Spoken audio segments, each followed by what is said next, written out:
is hell. Devil অর্থ হচ্ছে শয়তান আর হান্ট অর্থ শিকার। ডেভিল হান্ট, যার ইংরেজি শাব্দিক অর্থ গিয়ে দাঁড়ায় শয়তান শিকার করা। গত ৮ ফেব্রুয়ারি থেকে সারা দেশে একযোগে শুরু হয়েছে শয়তান খোঁজার বিশেষ অভিযান। অন্তর্বর্তীকালীন সরকার ঘোষণা দিয়েছে সব শয়তান নির্মূল না হওয়া পর্যন্ত এই অভিযান চলবে। দেশে স্টেবল অবস্থাকে আনস্টেবল করার চেষ্টা করা হচ্ছে, সেটাকে আমরা নিউট্রালাইজ করব।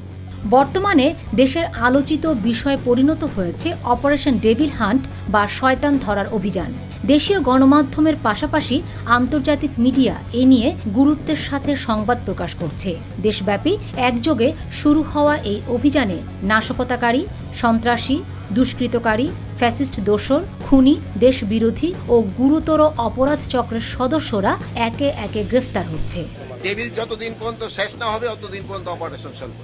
আর ডেভিল হান্টের ফলে স্বস্তি ফিরে আসছে জনমনে। প্রশংসা কুড়িয়েছে এই পদক্ষেপ।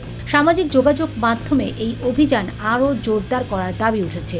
চুনোপুটি থেকে রাঘব বোয়াল কেউ যেন পার না পায় তা নিশ্চিত করা আহ্বান জানিয়েছেন সচেতন মহল।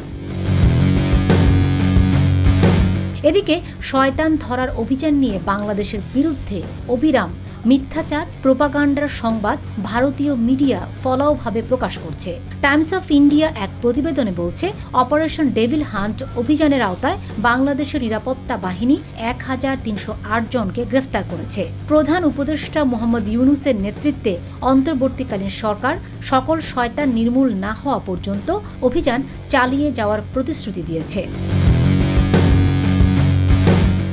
গাজীপুরের পুলিশ সুপারের কথায় আটক ব্যক্তিরা ফ্যাসিস্ট সরকারের লোকজন। কলকাতার আনন্দবাজার পত্রিকায় ১২ ঘণ্টায় ১,০০০-এরও বেশি গ্রেফতার। শয়তানের খোঁজে বাংলাদেশ জুড়ে চলছে চিরুনি তল্লাশি শিরোনামে একটি প্রতিবেদন প্রকাশ করা হয়। এতে বলা হয়, শেখ হাসিনার সরকারের পতনের ৬ মাস পর প্রাক্তন প্রধানমন্ত্রীর ভার্চুয়াল ভাষণকে কেন্দ্র করে ফের উত্তপ্ত হয়ে উঠেছে বাংলাদেশের পরিস্থিতি। গত বছরের আগস্টে ছাত্র নেতৃত্বাধীন বিদ্রোহের পর শেখ হাসিনার সরকার পতনের পর থেকে অনেক আওয়ামী লীগ নেতা আত্মগোপনে চলে গেছেন এবং বেশ কয়েকজনকে গ্রেফতার করা হয়েছে। হাসিনার নিজ ক্ষমতাচ্যুত নেত্রী এবং তার সহকর্মীদের বিরুদ্ধে মানবতা বিরোধী অপরাধ সহ একাধিক অভিযোগ রয়েছে। Fatema Shilu, GTV news.